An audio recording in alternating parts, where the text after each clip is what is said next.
Hi friends, how are you all? I welcome you all back to my YouTube channel. Guys, आज की जो video है, आज की जो वीडियोस में I am gonna talk about the very important topic.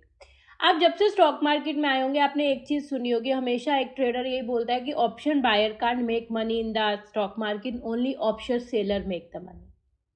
हमेशा हम हर किसी के मुंह से ये सुनते हैं कि बायर कभी मार्केट में पैसा नहीं कमा सकता, option seller can make the money in the market. But I am not agree with that. क्योंकि जब एक ऑप्शन बायर अगर एक राइट पाथ फॉलो करे, एक राइट स्टेप फॉलो करे, तो he can also make a money in the stock market. I am also option buyer. मैं ऑप्शन बाइंग ही ज़्यादातर करती हूँ, मैं सेलिंग बहुत कम करती हूँ, और I am a profitable option buyer trader. तो I want to talk about this topic in this video. आज मैं आपको बताऊंगी कि एक ऑप्शन बायर को एक प्रॉफिटेबल ट्रेडर अगर बनना है तो उनको क्या पाथ फॉलो करना चाहिए, क्या स्टेप फॉलो करना चाहिए, क्या राइट स्ट्राइक प्राइस कैसे चूज करना चाहिए, कैसे उन्हें मार्केट समझनी चाहिए, कब उन्हें ट्रेड लेना चाहिए, कब उन्हें ट्रेड नहीं लेना चाहिए। I am gonna talk about everything in this video. Step by step मैं आपको बताऊंगी कि आपको ऑप्शन बायर एक ऑप्शन सक्सेसफुल ऑप्शन बायर, एक प्रॉफिटेबल ऑप्शन बायर बनने के लिए आपको कौन से स्टेप फॉलो करने हो और कैसे फॉलो करते हैं। तो अगर आप एक प्रॉफिटेबल ऑप्शन बायर बनना चाहते हो तो इस वीडियो को एंड तक ज़रूर देखिएगा, क्योंकि every step will be important for you, और हर एक स्टेप आपको लिए बहुत इंपॉर्टेंट हो सकता है और आपको समझ आ सकता है कि अच्छा, आप ये पाथ फॉलो करके you can be a profitable option buyer. Let's not waste more time and let's go to the screen and I will show you the path. I will share the step with you which can help you to be a profitable option buyer. The first step a option buyer have to do is he have to understand the momentum of the market, the direction of the market. क्योंकि एक option buyer एक stock market में तभी पैसा कमा सकता है जब वो correct side of the market होगा, डायरेक्शनल ट्रेड लेगा। उसे ये पता होगा कि आज बुलिश है मार्केट तो मुझे कॉल साइड ट्रेड लेना है, बेरिश है मार्केट तो मुझे पुट साइड ट्रेड लेना है, और आज मार्केट अगर साइड में है तो मुझे ट्रेडिंग अवॉइड करनी है।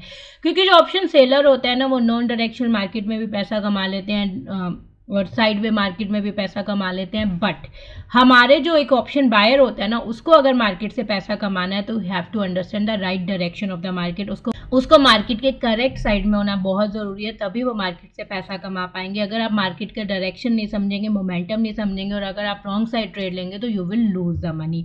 तो आपको सबसे पहला स्टेप यही करना है कि आपको एक कोई भी प्राइस एक्शन या कोई भी इंडिकेटर जो भी आपको सूट करे, you have to use to find out the direction of the market की मार्केट बुलिश है, बेरिश है या मार्केट साइडवे है, so that you can plan your trading that way. अपना तरीका बता देती हूँ। जैसे मैं जब भी मार्केट का मोमेंटम समझना होता है, मैं 15 मिनट के चार्ट पे 5 EMA लगा देती हूँ। जब तक मार्केट 5 EMA से ऊपर होती है, I look for the bullish trade, मैं लॉन्ग अपॉर्चुनिटी सर्च करती हूँ। अगर मार्केट 5 EMA से नीचे होती है तो मैं शॉर्ट अपॉर्चुनिटी सर्च करती हूँ, और अगर मार्केट 5 EMA पे कंसोलिडेट कर रही होती है, so that give me indication कि इधर मार्केट है साइड पे है, तो मुझे ट्रेडिंग अवॉइड करनी है। जैसे फ्राइडे की एग्जांपल ले लेते हैं 11 नवंबर की, कि बैंक निफ्टी ने जब 5 EMA के ऊपर रिवर्सल या 10:30 के बाद, तो you can see that bank Nifty have given a good upside movement, और जब तक वो अपसाइड मूवमेंट चली है, वो market bank Nifty was always above the 5 EMA। तो ये मुझे एक इंडिकेशन दे रहा था कि बैंक निफ्टी बुलिश है, तो मुझे सारे बुलिश ट्रेड लेने हैं। आफ्टर 12 to 12:45 बैंक निफ्टी ने 5 EMA के नीचे क्लोजिंग दे दी और 5 EMA के नीचे ट्रेड करना शुरू कर दिया, तो it was giving my indication कि बैंक निफ्टी अभी बैरिश है, तो मुझे बैरिश ट्रेड लेने हैं।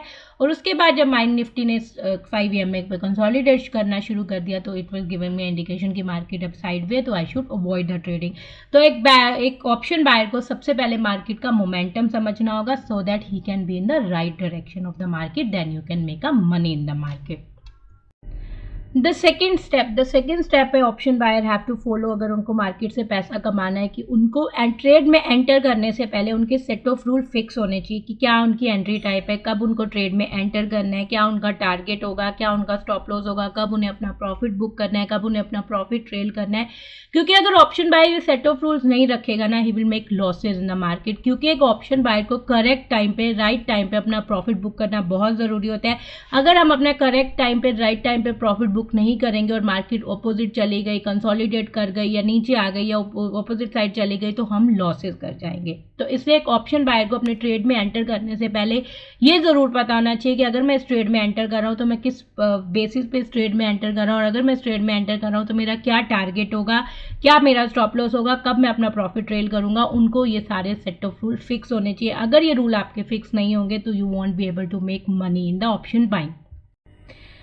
जैसे मैं आपको बैंक निफ्टी पे एक एग्जांपल से बता देती हूँ कि एक ऑप्शन बायर को करेक्ट टाइम पे प्रॉफिट बुक करना क्यों ज़रूरी होता है। देखो, जैसे आप सब लोग जानते हो कि मैं सप्लाई एंड डिमांड जोन से ट्रेडिंग करती हूँ, मैं सपोर्ट एंड रेजिस्टेंस से ट्रेडिंग करती हूँ। तो बैंक निफ्टी पे मैंने 11/15 पे 11th ऑफ नवंबर को एक लॉन्ग ट्रेड लिया था, जब उसने इस लेवल पे ब्रेकआउट दिया था 42,104 पे। अब आप पूछेंगे कि मैंने 10:45 की कैंडल पे क्यों नहीं लिया था, क्योंकि this breakout was not a correct breakout, क्योंकि एक स्ट्रॉन्ग कैंडल ने इसके ऊपर क्लोजिंग नहीं दी थी। ठीक है, तो मैंने जब 11:15 पे ट्रेड लिया तो मेरे को पता था कि मेरा जो टारगेट है दैट वाज फिक्स 42,280 पे मैं अपना प्रॉफिट बुक करूंगी, और my stop loss was fix 42,054 मेरा स्टॉप लॉस था, और I enter into the long trade. ठीक है, तो जैसे ही बैंक निफ्टी 42,284 पे पहुंची, मैंने अपना प्रॉफिट बुक कर लिया। ऑल्दो बैंक निफ्टी उसके बाद और ऊपर गई, तो यहाँ पे आप सोचेंगे अगर मैम रुक जाते तो आपको और अच्छा प्रॉफिट हो जाता, but I have a fix set of rule, और मैंने यहाँ पे 42,280 पे अपना प्रॉफिट बुक कर लिया। उसके बाद you can see that the Bank Nifty and took on a U turn और नीचे आ गई। ठीक है, तो अगर मेरा टारगेट फिक्स ना होता, मैं 42,280 पे अपना प्रॉफिट ना बुक करती अपना, तो क्या होता, जब बैंक निफ्टी नीचे आ जाती, ऑल्दो मेरा स्टॉप लॉस हिट नहीं हुआ 42,054 जो मेरा स्टॉप लॉस हिट नहीं हुआ, बट बैंक निफ्टी ने मेरे टारगेट को हिट करने के बाद नीचे आगे and started doing the consolidation. तो यहाँ पे अगर आप ऑप्शन सेलर होते तो फिर भी आप एक अच्छा खासा प्रॉफिट अर्न कर लेते, क्योंकि अगर आपने ऑप्शन सेल करी होती तो ये कंसोलिडेशन में आपको टाइम दी के प्रॉफिट दे देता। बट ऑप्शन डूइंगा ऑप्शन बायर, अगर मैं यहाँ पे अपना प्रॉफिट बुक नहीं करती तो मुझे क्या होता है, जब ये मार्केट नीचे आई और कंसोलिडेट करने लग गई तो मेरा लॉस हो जाता है, और जो मेरा अच्छा खासा प्रॉफिटेबल ट्रेड था वो लॉस में कन्वर्ट हो जाता। इसलिए एक ऑप्शन बायर को जब भी ट्रेडिंग करनी है उसके पास सेट ऑफ रूल फिक्स होने चाहिए, उसे अपना टारगेट फिक्स होना चाहिए, उसे पता होना चाहिए कि कब उसने अपना प्रॉफिट बुक करना है, कब उसने अपना प्रॉफिट ट्रेल करना है, ताकि वो अपने प्रॉफिटेबल ट्रेड को लॉस में ना कन्वर्ट कर पाए। तो second step the option buyer have to follow to be a profitable trader is that कि आपको ट्रेड में एंटर करने से पहले आपके सेट ऑफ रूल फिक्स होने चाहिए कि आपने कब अपना प्रॉफिट बुक करना है, क्या आपका स्टॉप लॉस होगा, क्या आपका टारगेट होगा, और कहाँ से आप अपने प्रॉफिट को ट्रेल करना है। The third step the option buyer have to follow is that is risk management। अगर आप अपने रिस्क को प्रॉपरली मैनेज नहीं करेंगे, आप अपने रिस्क को प्रॉपरली हैंडल नहीं करेंगे, तो you won't be able to be a profitable trader. तो इसमें क्या आपको दो चीज़ें करनी होती है। पहला, आपको कभी भी देखो, एक ऑप्शन बायर सबसे बड़ी मिस्टेक क्या करता है, एक ऑप्शन बायर सबसे बड़ी मिस्टेक ये करता है कि वो जब ऑप्शन ट्रेडिंग करते हैं ना, उनके जो नंबर ऑफ लॉट्स होते हैं वो कभी फिक्स नहीं होते हैं। वो क्या करेंगे, अगर फ्राइडे को ऑप्शन महंगी है तो 2 लॉट से ट्रेड कर लेंगे, अगर मंडे को ऑप्शन सस्ती है तो 3 लॉट कर देंगे, थर्सडे को जब ऑप्शन बहुत ही ज़्यादा सस्ती हो जाती है तो वो 5 से 10 लॉट पे इमीडिएटली जंप कर जाते हैं।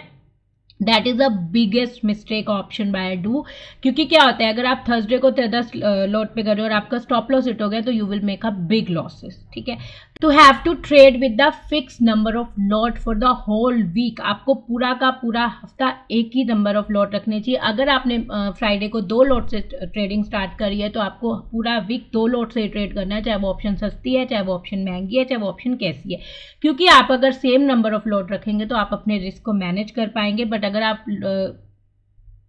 आप ऑप्शन के प्राइस देख के अपने नंबर ऑफ लॉट को इंक्रीज करेंगे तो you will make a big losses, तो आपका रिस्क मैनेज नहीं होगा और आप एक प्रॉफिटेबल ऑप्शन बायर कभी नहीं बन सकते।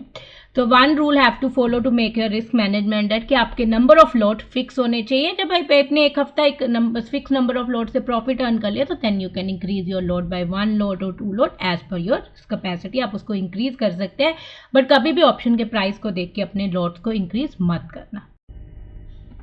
तो सेकेंड चीज़ आपको रिस्क मैनेज में ये ध्यान रखनी है। देखो, कईयों के रूल्स होते हैं कि मैं इतने स्टॉप लॉस के बाद अपना ट्रेड बंद कर दूंगा या इतने कैपिटल के बाद ट्रेड बंद कर दूंगा, तो आपको भी ये रूल बनाना है। देखो, आप अगर एक ऑप्शन बायर ये चीज़ फॉलो करेगा कि अच्छा मेरे number of 3 stop loss hit हो गए तो I will stop the trading, that can't make you a profitable trader. Reason मैं आपको बता देती हूँ। अगर मंडे को आपके 3 स्टॉप लॉस हुए तो मंडे को आपको पता है ऑप्शन का डेल्टा कम होता है तो आपके लॉसेस कम होंगे। बट अगर थर्सडे को एक्सपायरी वाले दिन आप 3 स्टॉप लॉस का रूल लेके चलेंगे और अगर आपके 3 स्टॉप लॉस हो गए और आपको पता है एक्सपायरी वाले दिन ऑप्शन का डेल्टा बहुत ज़्यादा हाई होता है, तो हमारे लॉसेज ज़्यादा हो सकते हैं। और ऐसा भी हो सकता है कि इतने ज़्यादा लॉसेज हो जाएं कि हम पिछले 2-3 दिन में हफ्तों का प्रॉफिट बर्न कर दें। तो आपके दो रूल होने चाहिए, either number of stop loss, जैसे मतलब आपने बोला कि 3 स्टॉप लॉस से ज़्यादा हो गए, और अगर मेरी इतनी परसेंटेज कैपिटल अगर ब्लो हो गई आज तो मैं आई विल स्टॉप द ट्रेडिंग। उनमें से जो भी आपका रूल पहले फॉलो हो जाए, या 3 स्टॉप लॉस हिट हो जाए, या आपने जो परसेंटेज फिक्स करी है उससे ज़्यादा अगर आपको लॉस हो जाए तो you have to stop the trading for that day. क्योंकि एक ऑप्शन बायर को कैपिटल प्रोटेक्ट करना बहुत ज़रूरी होता है अगर एक वो प्रॉफिटेबल ऑप्शन बायर बनना चाहते हैं। क्योंकि अगर हम अपनी कैपिटल प्रोटेक्ट नहीं करेंगे तो we won't be able to be a profitable option buyer. या तो परसेंटेज ऑफ कैपिटल या नंबर ऑफ स्टॉप लॉस में से जो भी मेरा पहले कंप्लीट हो गया, I will stop the trading. System बंद कर दीजिए, कुछ और करने लग जाइए, बाहर चले जाइए, बट सिस्टम ऑन मत करिए। क्योंकि अगर आप सिस्टम ऑन रखेंगे तो आप मार्केट के साथ हो सकता है फायर फाइटिंग करें, और अगर आप मार्केट में फायर फाइटिंग करें तो हो सकता है आप अपने अकाउंट को भी ब्लो कर दें, तो that can help you to be a profitable option buyer. तो अगर आप अपने ऑप्शन बायर एक प्रॉफिटेबल ऑप्शन बायर बनना है तो आपको अपनी कैपिटल प्रोटेक्ट करना बहुत ज़रूरी है, और वो आप तभी प्रोटेक्ट कर सकते हैं जब आपका एक प्रॉपर रिस्क मैनेज करें। और रिस्क मैनेज आप तभी कर सकते हैं जब आपको पता हो कि इतनी परसेंटेज कैपिटल ब्लो होने के बाद I will stop the trading for that day. So ये 2 रूल आपको प्रॉपरली फॉलो करने हैं अगर आप अपने ये 2 प्रॉपर रिस्क मैनेजमेंट रूल आपको फॉलो करने हैं अगर आप एक प्रॉफिटेबल ऑप्शन बायर बनना चाहते हैं। तो that is the third step you have to follow, is that the proper risk management. अब आते हैं हम 4th स्टेप पे। एक 4th स्टेप अगर आप एक प्रॉफिटेबल ऑप्शन बायर बनना चाहते हैं, that is to choose the correct strike price.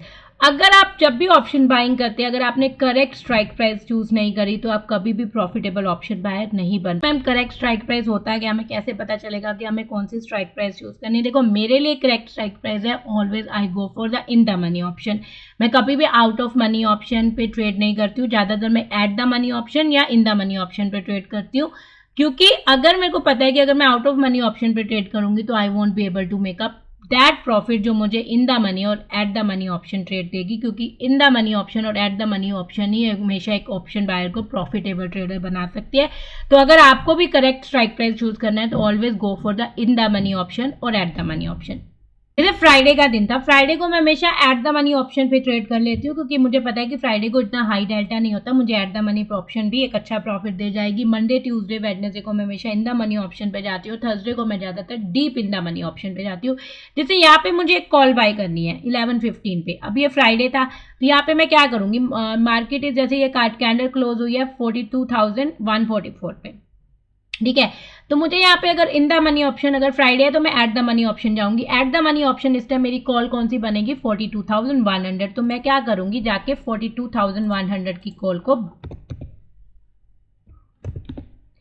42,100 की कॉल को बाय कर लूंगी ट्रेड के लिए, ठीक है।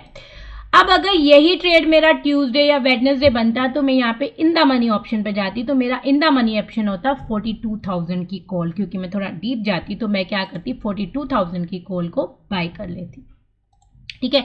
तो इसलिए हमेशा correct right strike price choose करना बहुत जरूरी होता है और मेरे लिए करेक्ट राइट स्ट्राइक प्राइस है इन द मनी। मैं हमेशा इन द मनी ऑप्शन या एट द मनी ऑप्शन में ही ट्रेड करती हूँ, मैं कभी भी आउट ऑफ मनी ऑप्शन में ट्रेड नहीं करती। और मुझे पता, और मैं भी एक आपको यही एडवाइस दूंगी कि अगर आप एक प्रॉफिटेबल ऑप्शन बायर बनना चाहते हैं तो go for the in the money option और at the money option, don't try to go for the out of money option, ठीक है। और इसमें एक और चीज़ मैं ऐड करूंगी, एक ऑप्शन बायर को क्विक होना भी बहुत ज़रूरी है। जैसे ये कैंडल है, मुझे पता है कि मुझे इस कैंडल में अगर ये क्लोज हो गई इस लेवल के ऊपर तो मुझे कॉल बाय करनी है।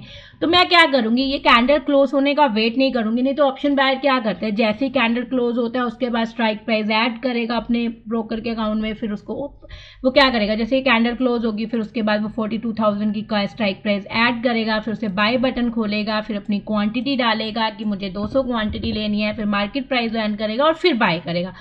उसमें क्या होगा कि अगर नेक्स्ट कैंडल एक स्ट्रॉन्ग कैंडल बन गई तो आपको बहुत ज़्यादा स्लिपेज मिल जाएगी, आप लॉसेस कर जाओगे। तो आपको एक ऑप्शन बायर को क्विक होने के साथ क्या करना चाहिए, जैसे आपको पता है कि 11:15 की कैंडल है, इसके क्लोज होने पे आपको एक बाय ट्रेड करना है। तो इस कैंडल को क्लोज होने से पहले आपका स्ट्राइक प्राइस आपके ऐड होना चाहिए, आपका बाय बटन खुला होना चाहिए, आपकी क्वांटिटी वगैरह सब कुछ आपका रेडी होना चाहिए कि जैसे ये कैंडल क्लोज होगी और अगर ये ट्रेड मेरा बन गया as per the set of rule, मैं immediately I will press the buy button. अगर नहीं रूल बना तो ठीक है, I will press the cancel button, कोई प्रॉब्लम नहीं है। बट अगर आप कैंडल क्लोज होने के बाद स्ट्राइक प्राइस डालेंगे, बाय खोलेंगे, अपनी क्वांटिटी डालेंगे तो you will get a slippage. Fifth is the rule जब आप इंडेक्स ट्रेडिंग कर रहे हैं तो आपको इस चीज़ की इतनी ज़रूरत नहीं पड़ती, बट अगर आप स्टॉक्स में ऑप्शन ट्रेडिंग कर रहे हैं तो you have to follow this rule. क्योंकि स्टॉक्स में क्या होता है, जब आप स्टॉक्स में ऑप्शन ट्रेडिंग करते हैं तो अगर उस ऑप्शन में वॉल्यूम नहीं होगी, लिक्विडिटी नहीं होगी, तो आप उस ऑप्शन में एंटर तो कर जाएंगे, बाय तो कर लेंगे, बट जब आपको उस ऑप्शन को सेल करना होगा, प्रॉफिट बुक करना होगा, तो आपको बहुत ज़्यादा प्रॉब्लम होगी। क्योंकि अगर उसमें लिक्विडिटी नहीं होगी, बायर नहीं होंगे, तो you won't be able to book the profit on time. तो अगर आप स्टॉक्स में ऑप्शन ट्रेडिंग करना चाहते हैं तो आपको एक चीज़ का हमेशा ध्यान रखना है कि जो भी ऑप्शन स्ट्राइक प्राइस आप चूज करें उसमें लिक्विडिटी ज़रूर होनी चाहिए, उसमें वॉल्यूम ज़रूर होनी चाहिए। अगर उसमें वॉल्यूम या लिक्विडिटी नहीं है तो don't try to take that trade. जैसे मैं एक एग्जांपल दे देती हूँ, जैसे अभी रिलायंस है, ठीक है, अब रिलायंस इज 26,031 पे चल रहा है। मान लीजिए आपने रिलायंस की कॉल बाय करनी है, तो nearest in the money call आपकी बनेगी 2600 की जो कॉल है वो आपकी nearest in the money call बनेगी। अब जब भी आप स्टॉक की ऑप्शन ट्रेडिंग करना चाहते हैं तो before entering into the trade, इसका जो ये मार्केट डेप्थ है इस पर क्लिक करके just check the liquidity of the stock, कि इसमें कितनी वॉल्यूम है, कितने बायर है, कितनी बिड लगी हुई है, कितना ऑफर प्राइस चल रहा है, कितना बिड प्राइस चल रहा है। और उसको कंपेयर ज़रूर करो कि अगर ऑफर प्राइस और बिड प्राइस में ज़्यादा डिफरेंस आ रहा है तो just put a market order on that, कि जिसपे आपको प्रॉपर ज़्यादा स्लिपेज ना मिले। तो जब भी आप एक स्टॉक की ऑप्शन ट्रेड करो, आप स्टॉक का ऑप्शन स्ट्राइक प्राइस चूज करो, तो उसका मार्केट डेप्थ को जरूर स्टडी करो। ये जरूर देखो कि उसमें लिक्विडिटी है या नहीं है, उसमें वॉल्यूम है या नहीं है, और उसमें अगर स्लिपेज ज़्यादा तो नहीं है, बिड प्राइस और ऑफर प्राइस में ज़्यादा डिफरेंस तो नहीं है, ताकि आप उसी अकॉर्डिंग अपने प्राइस को कैलकुलेट करके एक ट्रेड लगा सको, ताकि आपको ज़्यादा स्लिपेज ना मिले। और अगर उसमें भी लिक्विडिटी नहीं है, वॉल्यूम नहीं है, तो डोंट टेक दैट ट्रेड, क्योंकि उसमें क्या होगा कि आप ट्रेड में एंटर तो कर जाओगे, फिर आपको हो सकता है प्रॉफिट बुक करने में प्रॉब्लम आए। So the fifth rule you have to follow is to check the liquidity of the option strike price when you're taking a trade in stock option। जो इंडेक्स की ऑप्शन होती है उसमें तो हमेशा लिक्विडिटी मिलती है, उसमें इतनी प्रॉब्लम नहीं आती है, बट अगर आप स्टॉक की ऑप्शन में ट्रेडिंग कर रहे हैं तो आपको लिक्विडिटी हमेशा चेक करनी चाहिए, वॉल्यूम हमेशा चेक करना चाहिए before entering into the trade. So this is the 5 rule which you have to follow अगर आप एक प्रॉफिटेबल ऑप्शन बायर बनना चाहते हैं। तो आई होप कि आपको ये सारे रूल अच्छे से समझ आ गए हों। इसके रिलेटेड आपको किसी भी रूल के रिलेटेड अगर कोई क्वेरी है तो आप मुझे कमेंट सेक्शन में पूछ सकते हैं, टेलीग्राम पे मुझे लिख सकते हैं या मुझे व्हाट्सअप कर सकते हैं। सारी डिटेल में डिस्क्रिप्शन बॉक्स में दे दूंगी, तो I will try to resolve your queries. So thank you so much guys for watching this video. I hope आपको मेरी वीडियो अच्छी लग रही है और आपको लर्न करने को मिल रहा है। अगर आपको मेरी वीडियोस अच्छी लग रही है और आपको कुछ लर्न करने को मिल रहा है तो प्लीज़ इस वीडियो को लाइक कीजिएगा, शेयर कीजिएगा, ताकि ये वीडियो और लोगों तक भी पहुंच सके। और अगर अभी तक आपने मेरा चैनल सब्सक्राइब नहीं किया तो just press the subscribe button और बेल आइकन दबाना मत भूलना, ताकि अगर मैं कोई भी वीडियो डालूँ तो आपके पास नोटिफिकेशन पहुंच सके। और अगर गाइज अभी तक आपने मेरा टेलीग्राम चैनल ज्वाइन नहीं किया तो I give the link in the description box, go and join the Telegram channel now. उसमें मैं डेली मार्केट की एनालिसिस शेयर करती हूँ, अपने सप्लाई एंड डिमांड जोन आप लोगों के साथ शेयर करती हूँ और प्री मार्केट एनालिसिस भी आप लोगों के साथ शेयर करती हूँ। That can be helpful in intraday trading. So thank you so much guys for watching this video. Bye bye.